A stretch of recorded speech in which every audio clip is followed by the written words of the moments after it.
গাইলেন মা যে দুর্লভ মানব জনম মন্তর এলো ফুরাইয়ে, যা কিছু স্বভাবের অভাব এবার লহ পুরাইয়ে।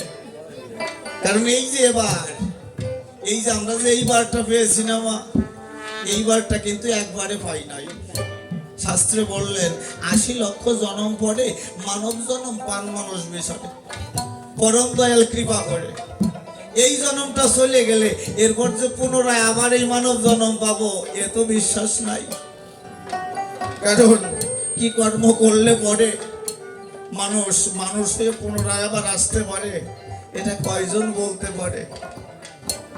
কি ভালো কি মন্দ এটাই তো ভালো মতো বুঝি না মা। তাই করলেন বিবেচনা যে এই জনম পেয়েছি, এই জনম এই কার্য সিদ্ধি করে যেতে হবে, আর পরবর্তী সময়ের জন্য অপেক্ষা করা যাবে না। তাই জ্ঞানী মানুষ যারা নয় ডাক দিয়ে তাহারা কয়, কি কয় জানেন? যে বাবারে কাল যা করিবি কর তাই আজ, আজ যা করিবি কর তাই এখন, পলকে প্রলয় হইতে পারে কর্তব্যকে সাধিবি কখন? কাল করবি না কালকের জন্য কিছু ফেলে রাখিস না।